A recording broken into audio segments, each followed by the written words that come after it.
So, good day everyone. We are Group 2, and today we will be presenting Rizal's other writings.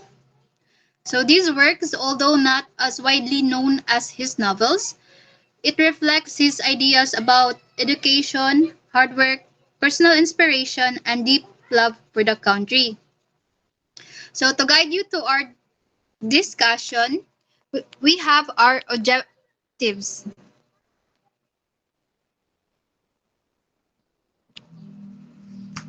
Next slide. So, our objectives.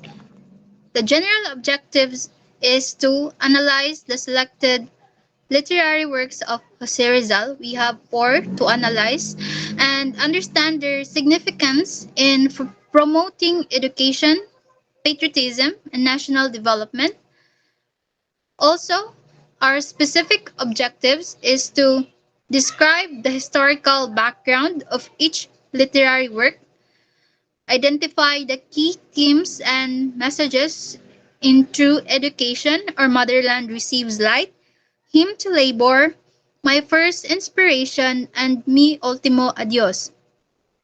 To explain Rizal's views on education, labor, family, and nationalism, and to examine how these writings reflect the conditions during Spanish colonial rule, and to recognize the role of literature in inspiring social awareness and reform, and to appreciate the lasting impact of Rizal's works on Filipino identity and values. Next slide.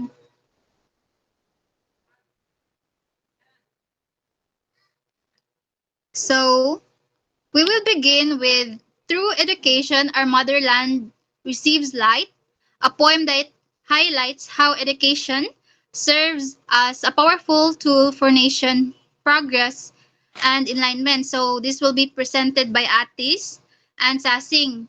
So I am Atis. So the Through Education, Our Motherland Receives Light is a a poem that help us understand that Rizal's view of education is helping us to grow. So the poem was written in 1876 by Jose Rizal during his student years at the Ateneo Municipal de Manila. It reflects the influence of Jesuit education, which emphasized the discipline, intellectual growth, and moral formation.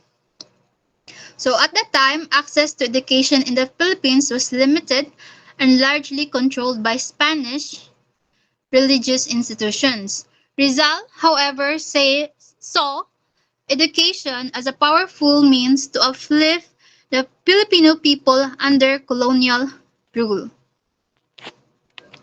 So this poem deeply reflects the Jesuit system of education he was immersed in. So the influence is seen through the poem's emphasis on the three core of pillars: the discipline, intellectual growth, and moral formation. So helping understanding this poem help us look the state of the Philippines during the late 19th century. So the education was limited only to those who have Spanish blood or who has money or access to the education or connection to Spanish. Next slide.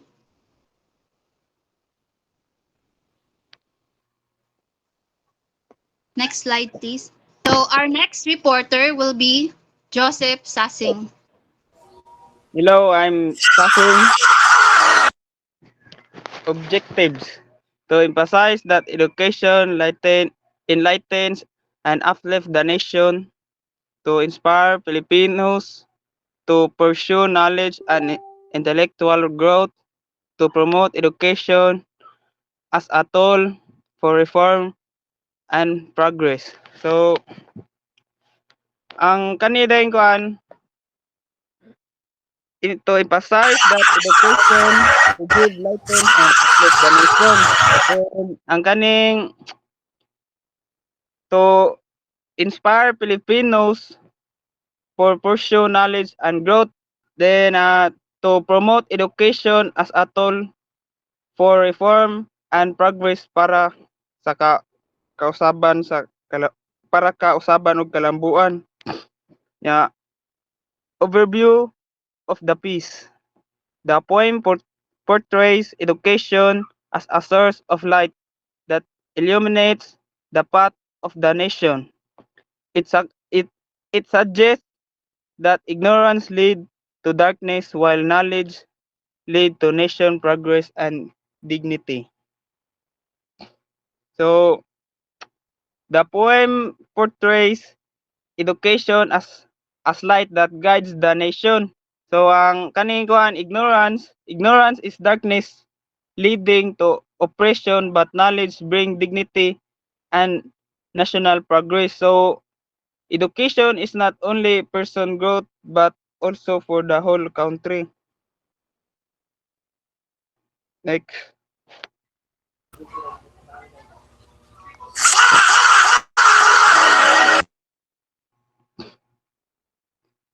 interpretation. Education as light symbolizes truth, progress, and enlightenment. Ignorance as a darkness represent oppression and backwardness. National development depends on an education citizenry. Ang kuan nga education as light means truth, progress, and enlightenment. Ignorance as darkness means oppression and backwardness. National development depends on educate citizen. Kung ang mga tao edukado, mas dali ang kausaban ug kalambuan. Rizal present education not only as a personal advancement but as a collective force for national transformation. Guerrero, 1998. Si Rizal show that education is not only for personal success, dili lang para sa kagalingon, but also a collective force for national transformation. People behind the writing, si Rizal, Jesuit educators at Ateneo Municipal de Manila.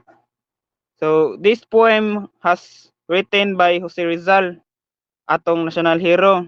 Then kani si Jesuit kay employee kuan ni siya kanang mao ni ang sanay educators at Ateneo Municipal de Manila. Then mao pod ni nagtudlo sa knowledge og mao pod ni nagtudlo sa discipline og knowledge ni kuan ni si Rizal.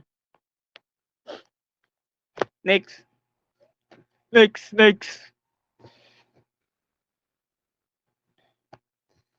Kani sa ako lang na nasabtan. Through education, our motherland receive light.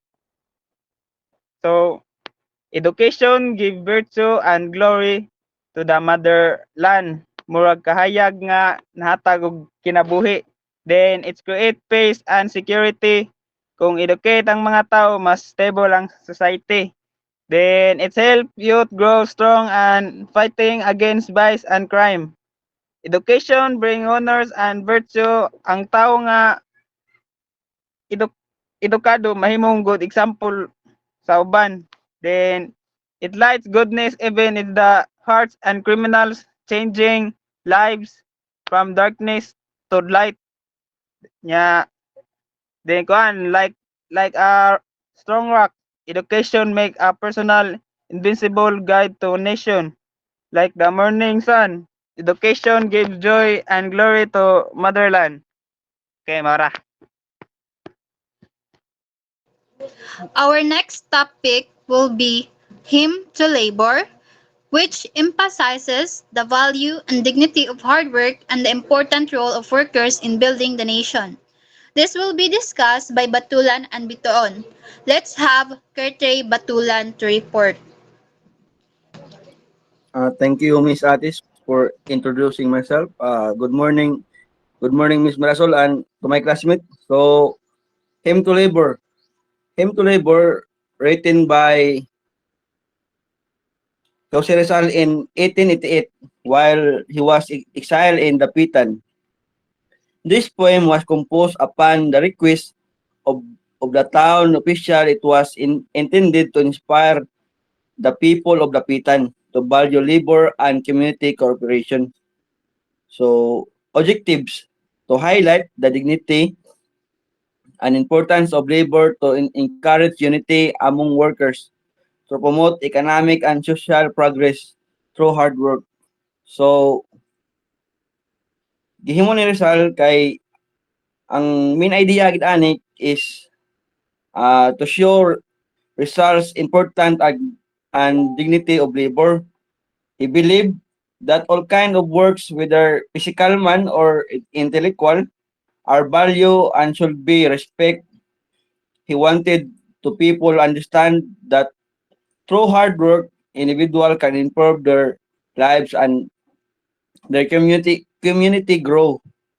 And other important of message of Jose Rizal, among workers, Rizal emphasize that when people work together and support each other, they can achieve greater progress.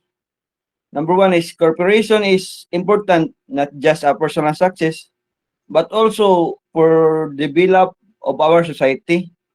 And lastly, ang gisulti ni Rizal kay nagtudlo nato ang kakugihan sa panarbaho o panag-iusa sa usag-usa o kang sa mga respeto sa mga trabahante o sa mga coworkers sulod sa katrabahoan. Ang pundasyon sa kalambuan sa usa ka komunidad mao ang pag work together sa usa ka komunidad. So mao na ang hymn to labor for Rizal's written in 1888. Thank you and God bless. Next, we have our next reporter, Josepos Bituon. Okay, so thank you, Miss Atis. So next is the overview of the piece. The poem praises different sectors of society, farmers, fishermen, workers, and emphasizes their contributions to the nation. It portrays labor as a noble and honorable activity. Then we have the interpretation. So labor as a source of national strength, unity as essential for progress and development, hard work as a means of self-reliance and dignity. Next, we have people behind the writing. So this is the Jose Rizal, our Bayani. Then residents and officials of the Pitan. So a little bit addition of explanation on this slide. So next slide, please. So we have the aim to labor. Next slide, please.